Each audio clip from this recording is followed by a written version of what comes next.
दोस्तों, जय माता दी, जय माँ लक्ष्मी। तो मेरे प्यारे दोस्तों, आज हम इस वीडियो में आप लोगों को एक बागेश्वर भक्त के एक विधवा और उसके दो बच्चों की दास्तान सुनाने वाली हूँ। ये जो कहानी है बहुत ज़्यादा दुख भरी कहानी है, लेकिन ये कहानी जो है हम लोगों के जीवन में कुछ न कुछ सीख देकर जाने वाली है। ठीक है।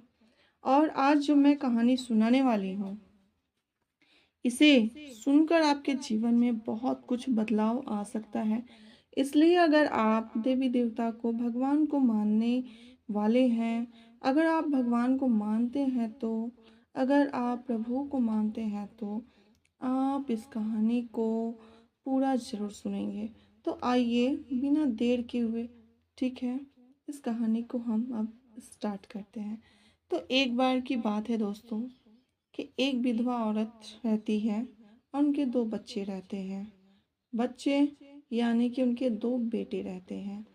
एक विधवा औरत, उसके पति का देहांत बहुत साल पहले हो चुका रहता है, इसलिए वह विधवा हो चुकी रहती है। लेकिन उसे भगवान से, मतलब देवी देवता से बहुत लगाव रहता है। जब भी वो पूजा पाठ करती है, जब भी वो किसी कार्य को करना शुरू करती है, तो उससे पहले देवी देवता को प्रणाम करना, उनको पूजा करना, उनके श्रद्धा भक्ति भाव रखना उनके प्रति, उनकी इच्छा रहता है। वो किसी भी कार्य को करने से पहले देवी देवता का पूजा पाठ करती है, फिर किसी कार्य को शुरू करती है। लेकिन उसके दो जो बेटे रहते हैं, उसमें से जो बड़ा बेटा रहता है, वो अभी चियारी हो जाता है। ठीक है। वो कहने का मतलब कि वो जो बड़ा बेटा रहता है, वो बुरे संगत में बचपन से ही धीरे धीरे खराब आदतों का शिकार हो जाता है। ठीक है। उसके बाद से क्या होता है कि जैसे उसका छोटा बेटा रहता है, उनके पास इतना पैसा नहीं होता, इतना धन नहीं होता है कि वो खाना पीना ढंग से कर सके। लेकिन भगवान के भक्ति भाव में उनके प्रति जो उस विधवा औरत रहती है, जो उसके छोटा बेटा रहता है, उन दोनों माँ बेटा के अंदर भगवान के प्रति बहुत ज़्यादा मतलब बोला जाए दोस्तों कि श्रद्धा भक्ति भाव रहता है। लेकिन जो यहाँ पे देखा जाए, बड़ा बेटा वह बुरे दोस्तों से, बुरे संगत के कारण उसके जो अभी उसका व्यवहार होता है बदल जाता है। लेकिन वहीं छोटा बेटा उससे ठीक अलग होता है, बहुत अच्छा रहता है और वो अपने माँ की चिंता करता है। लेकिन विधवा औरत जो है वो जानती है, जब वो पूजा पाठ करती है तो उसे ऐसा प्रतीत होता है कि मेरे पति ने कुछ ऐसे बुरे कर्म किए थे जिसके कारण उनकी मृत्यु हो गई। लेकिन वो भगवान पर भरोसा करके अपने आगे के जीवन में चलती रहती है, अपने बच्चों के साथ जीवन व्यतीत करती रहती है। लेकिन बड़े बेटे से वो दुख भी रहती है, मतलब बिना उसे दुख दिए वो बड़ा बेटा कहीं भी किसी कार्य को करता ही नहीं है।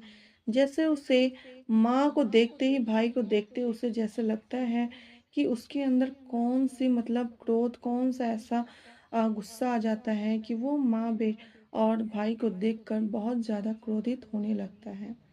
लेकिन उसके जो शराबी दोस्त को देखता है तो वो बहुत खुश होता है। लेकिन अगर वहीं देखा जाए तो जो छोटा बेटा रहता है वो बहुत ही अच्छा और नेक इंसान रहता है। इसलिए वो हमेशा अपने माँ का हमेशा ध्यान रखता है। उस कोई व्रत करती है या कोई पूजा पाठ में जाती है या किसी कार्य को करती है तो वो हमेशा उनके लिए कहीं न कहीं से बेचारा जुगाड़ करके फल ला के देता है। कहीं न कहीं से वो इतना सा थोड़ा-सा भोजन ला के देता है कि जैसे माँ, भाई और हम तीनों मिलकर अच्छे से खा सकें। लेकिन उसके नसीब में उतना भी लिखा हुआ नहीं होता है। वो थोड़ा-सा भी फल या थोड़ा-सा भी किसी भोजन को लाता है, तो उसे कहीं न कहीं, किसी न किसी बहाने से भगवान लिखे ही रहते हैं कि उसे किसी न किसी को देना पड़ जाता है। लेकिन वो रोज़ भगवान के मंदिर जाता है और पूजा पाठ करता है और उनकी माँ भी करती है। वहीं दूसरी तरफ उसका बड़ा बेटा हमेशा थोड़े से पैसे अगर देख लेता है, घर में रखा है तो उस पैसे को लेकर वो जाके शराब पीना स्टार्ट कर देता है। जो दोस्त होते हैं उनके साथ अय्याशी करना शुरू कर देता है। लेकिन वही छोटा बेटा उसको बड़े भाई को देखकर परेशान रहता है कि मेरा बड़ा भाई कब सुधरेगा, कब समझेगा मेरी बातों को। और माँ भी साथ में परेशान रहती है दोस्तों। लेकिन चमत्कार कहिए या आप ये कहिए कि भगवान पर उन माँ बेटे का भरोसा है, इसलिए उनके जीवन में एक ना एक दिन चमत्कार होगा। इसलिए वो दोनों माँ बेटे हमेशा भगवान की पूजा करते रहते हैं, हमेशा भगवान का जो शरण है, भगवान के जो शरण में हमेशा डूबे रहते हैं, उनके भक्ति भाव में डूबे रहते हैं। छोटा बेटा किसी भी कार्य को करता है तो थोड़े न थोड़े भोजन उसे मिल जाते हैं, वो लाकर अपनी माँ को देता है। लेकिन जब भी उसका बड़ा बेटा देख लेता है तो उस भोजन को छीन के उस भोजन को वो खा लेता है और माँ बेटे को बिल्कुल देना ही नहीं चाहता। लेकिन वहीं छोटा बेटा जो है वो दुखी नहीं होता है, माँ से बोलता है माँ कोई बात नहीं, भाई ने खा लिया कोई बात नहीं, हम फिर दोबारा जाएंगे, मेहनत करके लाएंगे और आपके लिए भोजन हम शाम तक जरूर लाएंगे। ऐसा कहकर वो दिन प्रतिदिन रोज बाहर कुछ ना कुछ किसी कार्य को करने चला जाता है। इस कार्य को करते करते लेकिन वो थक जाता है, लेकिन उसके जो दुख के दिन हैं वो दूर नहीं होते। वो धीरे धीरे एक एक दिन कटते जाता है, बीतते जाता है, लेकिन वो परेशान नहीं होता। लेकिन एक ना एक दिन दोस्तों, चलते चलते कोई ना कोई व्यक्ति थक ही जाता है। तो इसी प्रकार वो बालक भी, वो लड़का भी धीरे धीरे अपने माँ, भाई और अपने जो दुख भरी दुनिया में रहता है, उससे वो परेशान होकर वो एक ना एक दिन थक जाता है और एक मंदिर में चला जाता है। जब मंदिर में जाता है तो वो भगवान से कहता है कि हे प्रभु, क्यों मेरे ही जीवन में दुख है, क्यों मेरे ही जीवन में इतना दुख तकलीफ है, परेशानी है, जिसे मैं हर दिन दूर करने के लिए कहीं ना कहीं कमाने जाता हूँ, कहीं ना कहीं से मेहनत करता ही हूँ, लेकिन आप इस दुख की जो समय है वो दूर नहीं करते। आप ऐसा क्यों कर रहे हैं प्रभु मेरे साथ? मेरा जो बड़ा भाई वो कमाना नहीं चाहता, वो धीरे धीरे अब इतना बिगड़ चुका है कि वो मेरे भी पैसे देखता है या किसी चीज़ को देखता है तो छीन कर खा लेता है, पैसे देखता है तो अपने दोस्तों के पास जाकर अय्याशी करना शुरू कर देता है। तो ऐसा कहकर भगवान से वो खूब रोने लगता है, बिलख बिलख कर वहीं पे। भगवान कहते हैं, थोड़ी देर के बाद जो भगवान कहते हैं, अर्थात कि जो पंडित आते हैं वो भगवान के ही रूप में रहते हैं दोस्तों। वो पंडित पूछते हैं, वो पुजारी पूछते हैं, बेटा तुम्हें किस बात का दुख है, तुम भगवान के सामने क्यों रो रहे हो? तो वो अपनी दुख भरी कहानी सुनाने लगता है, अपने भाई की जो कहानी वो सुनाने लगता है। तो जो वो मंदिर के पुजारी हैं, जो भगवान हैं, उन्होंने उस बालक को प्रसाद के रूप में थोड़े से भोजन दे देते हैं। कहते हैं जाओ बेटा, तुम और तुम्हारे भाई और माँ तीनों मिलकर भोजन कर लेना, इस प्रसाद को ग्रहण कर लेना। वो बहुत खुश होकर घर जब आता है तो अपनी माँ से कहता है कि देखो, मुझे इस मंदिर में मैं गया था तो मुझे प्रसाद मिला है। तो वो माँ देखकर बहुत खुश होती है क्योंकि उसे कई दिनों से भोजन नहीं मिला था। लेकिन तुरंत जब उसके बड़े बेटे ने देखा कि इनके पास भोजन रखा हुआ है और वो भूख से तड़प रहा है, तो वो तुरंत छीन कर खाना शुरू कर देता है और इनके लिए एक अन्न का दाना भी नहीं छोड़ता। फिर भी माँ और बेटे दुख नहीं होते, उन्हें दुखी मतलब थोड़ा सा भी महसूस होता ही नहीं है। वो कहते कोई बात नहीं, तुम ही खा लो, हम खुश हैं। फिर दूसरे दिन वो मंदिर जाता है और प्रभु से अपना दुख भरा कहानी सुनाने लगता है प्रभु को कि हे प्रभु, मेरे बड़े भाई की जो बुद्धि विवेक है, जो उसके व्यवहार है, उसमें बदलाव ला दो प्रभु, वो अच्छा हो जाए, वो ठीक हो जाए। लेकिन ऐसा नहीं होता है। फिर कहीं ना कहीं से उस मंदिर के जो पुजारी हैं, भगवान हैं, वो कहीं ना कहीं से चले ही आते हैं और पूछते हैं कि बेटा आज क्यों रो रहे हो, आज तुम्हें क्या हो गया है? तो उस बालक ने कहा कि हे प्रभु, हे बाबा, कि मेरा दुख तो जो समय है वो कट ही नहीं रहा है। वो धीरे-धीरे जो सबका व्यतीत होता है समय, वो समय मेरा हट ही नहीं रहा है। वो समय जो है व्यतीत हो नहीं हो पा रहा है, मेरे से दूर नहीं जा रहा जो दुःख का समय है। लेकिन उस पुजारी ने और जो वहाँ के पंडित हैं, जो मतलब भगवान हैं, उन्होंने उस बालक को धीरे-धीरे समझाने की कोशिश की और कहा कि ठीक है, कोई बात नहीं, ये लो प्रसाद और घर जाओ। भगवान से आप डेली विनती करो, एक ना एक दिन आपका अच्छा दिन आएगा और बुरा दिन आपका कट जाएगा। ऐसा करके वो दिन प्रतिदिन जाता है और रोज वहाँ से प्रसाद लेकर आता है, लेकिन उसे नहीं मिल पाता। और एक दिन ऐसा होता है कि वो जब आता है तो रास्ते में दो भाई बहन मिल जाते हैं। बोलते हैं, भैया भैया मुझे बहुत भूख लगी है, जोरों से भूख लगी है। हमने कई दिनों से भोजन नहीं खाया, हमें कई दिनों से भोजन नहीं मिला है, हमें कृपा करके भोजन दे दीजिए। ऐसा कहकर वो दोनों भाई बहन रोने लगते हैं। लेकिन ये बेचारा इतना दयालु रहता है कि उस दिन वो भोजन उन दोनों भाई बहन को देकर चला जाता है और घर जाकर पानी पीकर दोनों माँ बेटे सो जाते हैं। लेकिन वही जो बड़ा बेटा है वो अय्यासी करने से थकता नहीं है। फिर ऐसे एक एक दिन कटते जाता है और एक दिन उस मंदिर के जो पुजारी रहते हैं वो कहते हैं, ऐसा है कल तुम अपने बड़े भाई को लेकर आना। वो लेकर जाते हैं। जो छोटा भाई रहता है वो अपने बड़े भाई को लेकर उस मंदिर पर जाता है और कहता है कि आप यहीं पर खड़े रहो, हम प्रसाद लेकर आते हैं।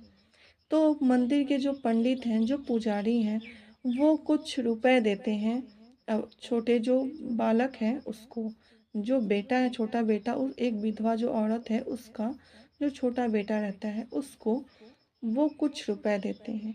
लेकिन वहीं पर जो बड़ा बेटा है वो भी जाता है मांगने की, हे बाबा हमें भी कुछ पैसा दे दो। तो पंडित बोलते हैं, नहीं, तुम्हें नहीं मिल सकता, तुम इस पैसे के पात्र नहीं हो, तुम इस जो अभी हमने दान दिया है, जो अभी हमने प्रसाद दिया, इसके पात्र नहीं हो। तो वो पंडित से लगता है लड़ाई झगड़ा करने। लेकिन छोटा भाई समझाता है और उसे घर पर लेकर आता है। लेकिन जब वो पैसा देखता है तो वो अपने छोटे भाई से और माँ से लड़ाई झगड़ा कर कर मतलब लड़ाई झगड़ा करके और उससे इतना मार पीट के पैसा ले लेता है और लेकर वो छीन कर अपने अयासी दोस्तों के पास चला जाता है और वहाँ जाकर अयासी शराब दारू पीना शुरू कर देता है। फिर जब पैसे खत्म हो जाते हैं तो वही उसी हालत में अपने घर पर लौट आता है। फिर उसकी माँ वो दिन पर दिन अपने बड़े बेटे का यह व्यवहार देखकर दुखी होती है और अपने छोटे बेटे से कहती है कि तुम्हारा जो भाई है वो ठीक नहीं हो रहा है, उसे समझ में कुछ नहीं आ रहा है, कैसे घर परिवार चलेगा। तो वहीं पर छोटा भाई जो है वो बोलता है, माँ भगवान पर भरोसा रखो, भाई आपका सॉरी मतलब भाई मेरा ठीक हो जाएगा, आपका बड़ा बेटा ठीक हो जाएगा। वो एक ना एक दिन इतना ज़रूर समझ जाएगा कि ये जो कार्य कर रहा है, ये जो अभी अय्यासी कर रहा है वो बहुत ही गलत है। उसकी माँ जो है वो ये बात सुनकर खुश तो होती है, लेकिन फिर भी मन में कहीं न कहीं उसे दुःख रहता ही है। दूसरे दिन वो फिर मंदिर जाता है और भगवान से कहने लगता है, लेकिन पुजारी बाबा फिर वहीं कहीं न कहीं से आके कहते हैं कि हे बेटा, आज तुम्हें किस बात का दुःख है? वो बोलता है, बाबा हमारा जो भाई है, बड़ा भाई, वो ठीक नहीं हो रहा है, उसे किसी तरह से समझाइए। लेकिन वो समझता ही नहीं है। तो पंडित जो रहते हैं, जो उस मंदिर के पुजारी रहते हैं, वो कहते हैं, ठीक है, कल फिर तुम लेकर अपने बड़े भाई को और माता को साथ में लेकर आना। वो फिर दूसरे दिन जाता ही है। ऐसे एक-एक दिन करके वो अपने भाई को लेकर जाता है, लेकिन जो उसकी बुद्धि विवेक है, जो उसके व्यवहार है, वो बदलते नहीं हैं। और वो जब रास्ते में जब पुजारी प्रसाद दिए रहते हैं, जो उस मंदिर के पुजारी रहते हैं, उसे प्रसाद दिए रहते हैं। उस प्रसाद को जब रास्ते में लेकर आते हैं तो जो एक भाई-बहन रोते हैं, वो एक ना एक दिन रोज़ उसे मिल ही जाते हैं। उस दिन भी वो बेचारा उन दोनों को भोजन दे देता है और अपना थोड़ा-सा भोजन प्रसाद है जो, उसे आज वो घर पर लेकर आता है और उसका बड़ा भाई छीन कर खाने लगता है। लेकिन वो भोजन खाते जाता है, लेकिन वो जो प्रसाद है, वो जो भोजन है, समाप्त होने का नाम ही नहीं लेता है। वो इतना सोचने लगता है कि ऐसा क्यों हो रहा है? लेकिन उसी में से तीनों माँ-बेटे भोजन करते हैं और वो भो का पेट भर जाता है और वो भोजन समाप्त ही नहीं होता। फिर ऐसा होते रहता है, लेकिन वो सोचते हैं कि ऐसा क्यों हो रहा है? लेकिन ये जो माँ-बेटे हैं, छोटे वाले बेटा है, उसे समझ में आ जाता है कि ये सब प्रभु की कृपा है, यह सब प्रभु का चमत्कार है। फिर उसके बाद से वो जाता है और प्रभु को उनके चरणों में गिरकर उनके न मतलब उनके जो प्रति भावना रखता है, श्रद्धा रखता है, उसमें वो डूब कर कहने लगता है, भगवान आपने जो कृपा की, आपने जो चमत्कार किया है, बहुत बड़ा चमत्कार है। फिर इससे भी बड़ा चमत्कार करते हैं भगवान। कब करते हैं सुनिएगा। जब वो एक दिन फिर से प्रसाद लेकर आते हैं मंदिर से और वो उन एक जो भाई-बहन रास्ते में मिल जाते उसे दे देता है। देने के बाद से वो घर जब वापस आता है तो उसका बड़ा भाई देख लेता है कि वो भोजन, वो प्रसाद, वो एक जो भिखारी एक भाई-बहन रहते उसे दे दिया है। तो उसको देने के बाद से वो बड़ा भाई जो है छीन कर खाने लगता है। तो वो जो एक भिखारी मतलब जो एक भाई-बहन है, भिखारी हैं, वो कहते हैं कि हे प्रभु ऐसा क्यों हो रहा है मेरे साथ? वो भैया ने तो भोजन दिया और इस भैया ने हमसे भोजन छीन लिया। वहीं तुरंत उसे कुछ नहीं होता है, लेकिन वो भोजन खाकर वहाँ से चला जाता है अपने जो अय्याशी करने वाले दोस्त रहते हैं उनके पास और वहाँ जाकर तुरंत बेहोश हो जाता है और बेहोश होने के बाद से उसे जब थोड़ी देर के बाद से नींद खुलती है, जब वो उसे होश आता है तो उसे इतना लगता है कि अरे ये तो मेरा शरीर में बदलाव आ गया। मैं तो एक कुत्ते के जो शरीर है उसे अपने शरीर पर मतलब उसे ऐसा महसूस होता है कि मेरा एक कुत्ते जैसा शरीर हो गया है। मेरा जो शरीर है वो कुत्ते में बदलाव हो गया, बदल गया है। वो सोचने लगता है, अपने दोस्तों से कहने लगता है, लेकिन वो कुत्ते की आवाज़ को समझते नहीं हैं और लात मार के वहाँ से भगाने लगते हैं। जब वो वहाँ से भागने लगता है और वो उनके दोस्त भगा देते हैं तो उसे समझ में आता है, लेकिन ये उसे समझ में नहीं आता कि अब मैं क्या करूँ, कैसे करूँ? लेकिन जहाँ पर उसके माँ और भाई गए रहते हैं मंदिर पर तो वो वहाँ पे पहुँच जाता है और अपनी माँ से सभी दास्ताँ सुनाने लगता है। लेकिन उसकी माँ नहीं समझ पाती और वो उस मंदिर के पुजारी समझ जाते हैं और कहते हैं, ये आपका ही बेटा है, ये आपका ही बड़ा भाई है। देखो कैसी हालत हो गई है, ये जहाँ पे गया था, कुछ ऐसे बुरे कर्म करने के कारण इसे कुत्ता का शरीर मिल गया है, कुत्ते जैसा ये हो गया है। तो उसकी माँ कहती है कि आप ऐसा कुछ कीजिए कि ये मनुष्य के रूप में बदल जाए। तो उस मंदिर के जो पुजारी वो कहते हैं ऐसा नहीं हो सकता, ऐसा संभव ही नहीं है। भगवान का जो चमत्कार है वो भगवान ही कर सकते। तो माँ उनकी रोने लगती है और विनती करती है, हे बाबा कुछ ऐसा कीजिए कि ये जो बोल रहा है उसे हम लोग समझ पाएँ। तो उसे जो आवाज़ मिल जाती है, भगवान उस पे कृपा करके आवाज़ जो दे देती हैं, तो वो कहने लगता है, हे माँ हमने जितने अत्याचार किए, हमने जितने पाप किए उसके कारण हमारी यह दशा हुई है। हमारा शरीर कुत्ते में बदल गया है, हम मनुष्य के जीवन में नहीं अब आ सकते, अब हमारा शरीर ऐसा ही रहेगा। प्रभु ने हमें इसका बहुत बड़ा हमें जो पाप है, बहुत बड़ा हमें इसका दंड दिया है। माँ बोलती है कोई बात नहीं, आप तुम तुम अपने भगवान से अब तुम प्रभु से इतनी विनती करो कि तुम्हारा जीवन पलट जाए, तुम्हारा जो शरीर है उसमें बदलाव आ जाए। तो ऐसा वो कहता है ठीक है। वो और प्रभु के सामने रोने लगता है, गिड़गिड़ाने लगता है, लेकिन ऐसा नहीं होता है। और माँ और जो बेटे हैं वो भी बहुत ज़्यादा रोते हैं कि मेरे भाई का जो शरीर है ऐसा हो गया है। लेकिन उसमें कोई बदलाव नहीं आता है, वो कुत्ते ही जैसा शरीर रहता है। तो उससे जो पुजारी रहते हैं वो कहते हैं कोई बात नहीं, आप अपने भाई को और अपने बेटे को आप ऐसे ही देखें, अब इसमें चमत्कार करेंगे तो भगवान ही करेंगे, इससे कोई नहीं कर सकता। माँ बेटे वहाँ से प्रणाम करके भगवान को चले आते हैं घर, और अपना जो सुखी जीवन है, जो दुख का जीवन था, वो दूर हो जाता है और वो सुख से 2 रोटी ही धीरे-धीरे खाना शुरू कर देते हैं। जितना मेहनत करते हैं उससे उनके जीवन में थोड़े-थोड़े पैसे ही उनके जीवन में 2-4 अन्य का जो भोजन उसे मिलने लगता है और खुशी से वो जीवन व्यतीत करते रहते हैं। लेकिन एक दिन ऐसा चमत्कार भी हो जाता है कि उसका बड़ा भाई मनुष्य के रूप में बदल जाता है, क्योंकि वो पूजा पाठ करने लगता है। इसके कारण से वो मनुष्य का जीवन फिर से दोबारा प्राप्त कर लेता है और तीनों माँ बेटे खुशी खुशी जीवन अपना व्यतीत करने लगते हैं। तो दोस्तों, इससे आपको क्या सीख मिली? तो आप कमेंट बॉक्स में ज़रूर बताइएगा कि कभी भी आपको भगवान का प्रति अगर आपके श्रद्धा भक्ति भाव है, भगवान पर भरोसा है, तो उसे आप तोड़े नहीं, भगवान पर भरोसा रखें। एक ना एक दिन आपका कोई भी कार्य पूरा ज़रूर होगा, मनोकामना आपकी पूर्ण ज़रूर होगी। आप भगवान पर भरोसा रखें और हमेशा उनका पूजा पाठ करें, उनके जो विश्वास है उनके प्रति आप रखें। लेकिन कुछ ऐसे भी लोग हैं, कहते हैं कि अरे पूजा पाठ करता है तो ये तो ढोंगी है, कुछ ऐसा कहकर वो लोग दुखी कर देते हैं मन को। लेकिन दुख नहीं होना चाहिए।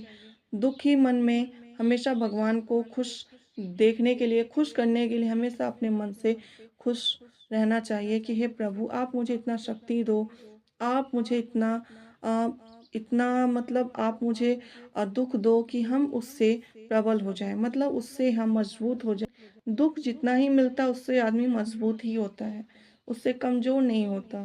तो इसलिए आप लोग भी अपने जीवन में ऐसा कार्य बिल्कुल ना करें और हमेशा भगवान के प्रति भरोसा रखें, पूजा पाठ करें। दोस्तों, हमारा यह वीडियो पसंद आया हो तो लाइक एंड सब्सक्राइब ज़रूर करें और ज़्यादा से ज़्यादा शेयर ज़रूर करें। तो अब मिलते हैं हम आपसे नए वीडियो में एक ऐसी ही कहानी के साथ, ऐसी ही दुःख भरी कहानी के साथ। धन्यवाद दोस्तों।